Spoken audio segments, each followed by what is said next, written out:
இந்த ரோட்டில் வரும்போதே சடனாக நம்ம பொள்ளாச்சியோட அழகான நினைவுகள் எல்லாம் மைண்டில் ஓட ஆரம்பிச்சிருச்சு. அப்போ தான் இது பொள்ளாச்சி இல்லை, நம்ம பெங்களூர்னு சொல்லி சிரிச்சுக்கிட்டே ரியாலிட்டிக்கு வந்தேன். இன்றைக்கும் ஒரு அழகான ஈவினிங், லைட்டாக ட்ரிஸ்லிங், சூப்பராக ஃபீலான ஒரு நாள். ஒயிட்ஃபீல்டிலிருந்து டாம்லூர் வரைக்கும் வந்துட்டோம். இப்போது கூகுள் மேப்புக்கு பாய் சொல்லிவிட்டு இந்த லைட்டை ஃபாலோ பண்ணி போயிடலாமேன்னு ஒரு பிளான். இங்கே ஒரு குவிக்கான ஸ்பீடப் போடுறேன். ஓகே, ஸோ எஸ், இன்றைக்கி நம்ம வந்திருக்கிறது ஸ்ரீ சுப்பிரமணிய சுவாமி டெம்பிள். பெங்களூரில் ரொம்ப ரொம்ப ஸ்பெஷலான ஒரு கோயில்னால் அது இதுதான். இந்தியாவிலேயே சில கோயில்களில் மட்டும் இருக்க சூரிய பகவானோட ஸ்பெஷல் ஃபீச்சர்ஸ் இங்கே இருக்குது.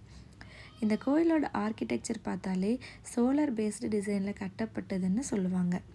எப்போ பார்த்தாலும் க்ளீன், நீட், பீஸ்ஃபுல்லான வைப்பு தான் இங்கே இருக்கும். இந்த வருஷம் இந்த கோயிலில் 31வது ஆண்டு விழாவை செலிப்ரேட் பண்ணுறாங்க. அதனால தான் இவ்வளவு அழகான டெக்கரேஷன் இங்கே பண்ணியிருக்காங்க. கடவுள் இருக்காரா இல்லையா அப்படின்னு டிபேட் எல்லாம் பண்ண வரல. நமக்கு இருக்கிறது நம்பிக்கை. அந்த நம்பிக்கைக்குள்ளே தான் ஒரு பெரிய பவர் இருக்குது.